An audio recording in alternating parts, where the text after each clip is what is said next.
The moment Prince Harry walked into Howard Stern's studio, this stopped being a celebrity interview and turned into a public execution disguised as a conversation. One man entered believing his royal title still protected him. The other had spent 40 years destroying powerful people for entertainment. And by the end of that explosive hour, the Duke of Sussex wasn't promoting a documentary anymore. He was fighting to hold himself together while America watched his entire carefully built image crack apart in real time. Harry arrived like a man preparing for war, not radio.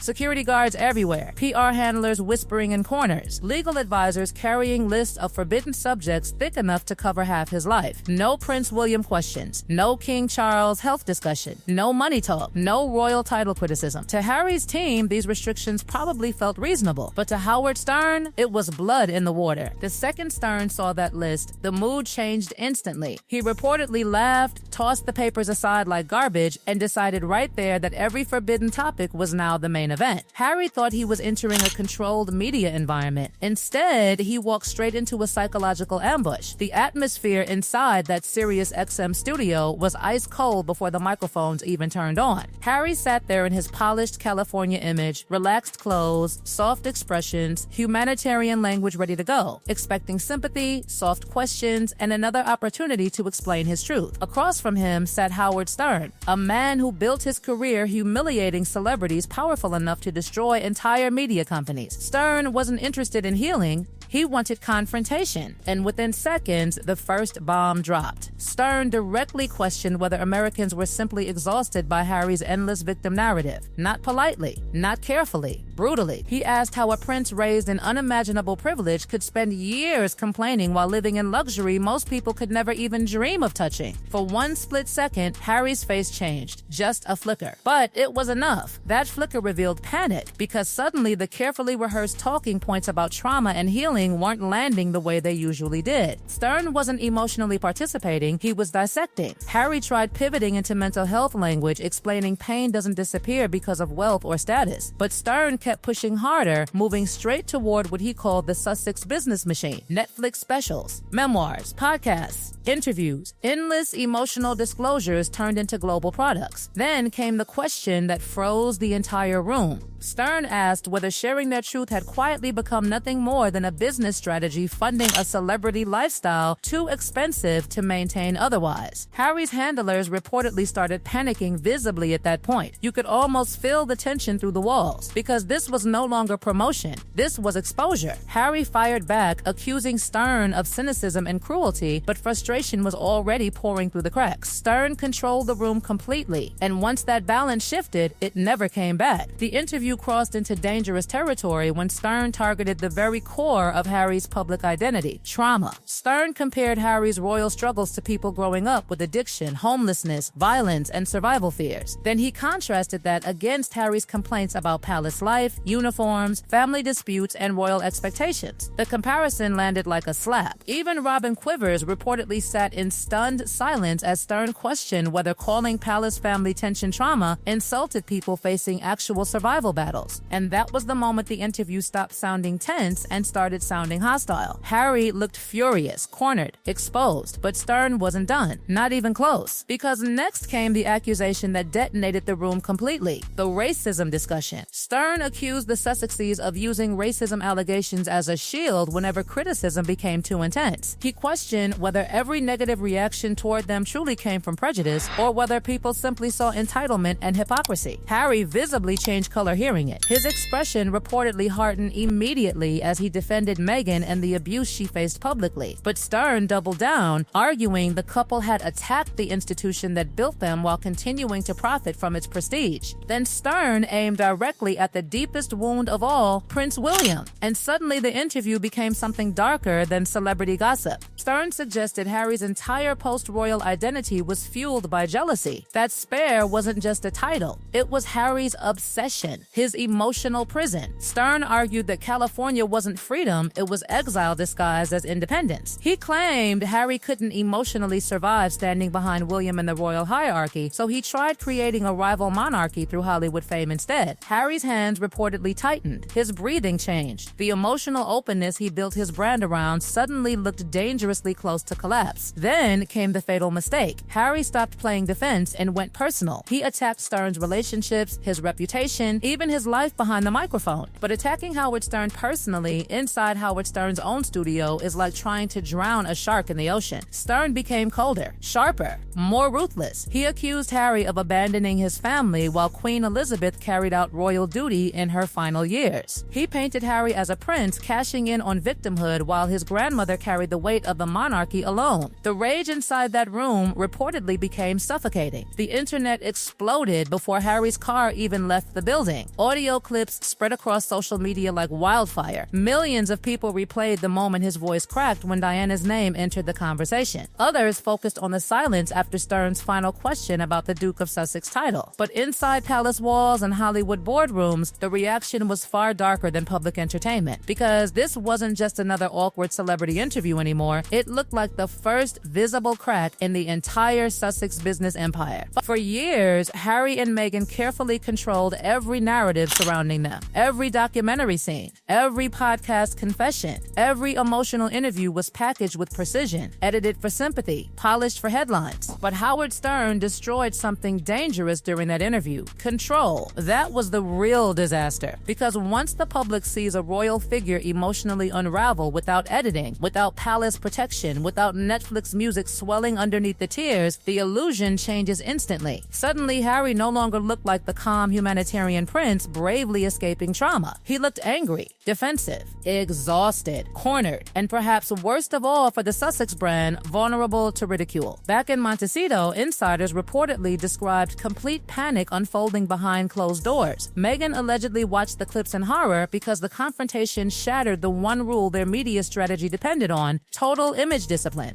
Harry snapping emotionally at Stern gave critics exactly what they'd been waiting years to see. Not a carefully written memoir, not a polished speech, a real uncontrolled reaction. Hollywood executives reportedly began asking dangerous questions almost immediately. If Harry collapses under hostile interviews, can he still carry billion-dollar media projects? Can streaming companies trust him to handle aggressive press tours? Can audiences still emotionally invest in a couple increasingly viewed as wealthy celebrities complaining from inside luxury mansions? Those conversations reportedly became very real within hours, and the financial fears surrounding the Sussex operation suddenly became impossible to ignore. Stern's words about victimhood monetization didn't disappear when the microphones shut off. They echoed directly into executive offices controlling contracts worth millions. Netflix executives allegedly began tracking public sentiment shifts immediately after the clips went viral, because streaming platforms survive on audience affection. And once audiences start rolling their eyes instead of sympathizing, entire business models collapse frighteningly fast. The planned Australian tour for 2026, once viewed as a massive global image reset, suddenly looked unstable. Sponsors reportedly worried the tour could transform into a worldwide meme factory rather than a redemption campaign. What made the situation even more explosive was how closely Stern's attack mirrored allegations already circulating for years inside royal commentary circles. Critics like Tom Bauer had long accused the Sussexes of building a media operation around emotional manipulation and narrative control. But those accusations mostly lived inside books and opinion columns. Stern brought them into mainstream entertainment live on air. That changed everything, because millions of casual viewers who never read royal investigations suddenly watched Harry emotionally spiral under accusations of entitlement and hypocrisy in real time. Stern didn't just challenge Harry's arguments, he challenged the entire mythology surrounding him. And perhaps the most humiliating detail of all was the growing speculation about why Harry accepted the interview in the first place. Howard Stern's reputation isn't secret. Everyone knows what happens in that studio, which raised an ugly possibility floating through Hollywood afterward. Maybe Harry's team accepted because they were running out of options. A-list stars don't usually sit down with Stern unless they desperately need attention, publicity, or relevance. Working royals avoid him completely. Political figures avoid him. Diplomats avoid him. But Harry walked right in. And suddenly insiders started whispering that maybe the Sussex brand wasn't thriving anymore behind the scenes. Maybe this wasn't confidence. Maybe it was desperation disguised as courage. The psychological damage from that interview may actually outlast the media fallout, because Stern exposed something Harry probably never wanted the world to see, that without the monarchy, without royal conflict, without William standing ahead of him, Harry seems uncertain who he actually is. The spare identity stopped looking like a cruel label forced onto him and started looking like something he emotionally depends on. Stern realized that instantly, and instead of allowing Harry to frame himself as the wounded outsider, He flipped the mirror around and forced him to confront the possibility that the royal system he claims destroyed him may also be the only thing giving his public identity meaning. Now, the Sussex operation reportedly faces a nightmare dilemma: drop the titles completely and lose the royal mystique, keeping global attention alive. Keep the titles and validate every accusation of hypocrisy Stern hurled across that studio. There is no clean escape route anymore. And that's what makes this confrontation feel so dangerous. Not because Howard Stern embarrassed Prince Harry, but because for the first time, millions of people started wondering whether the fairy tale Harry and Meghan built in California was already collapsing long before they walked into that studio. Stern simply ripped the curtain away fast enough for the world to finally notice. And judging by the panic reportedly spreading from Montecito to Palace corridors, the people behind that curtain know it too.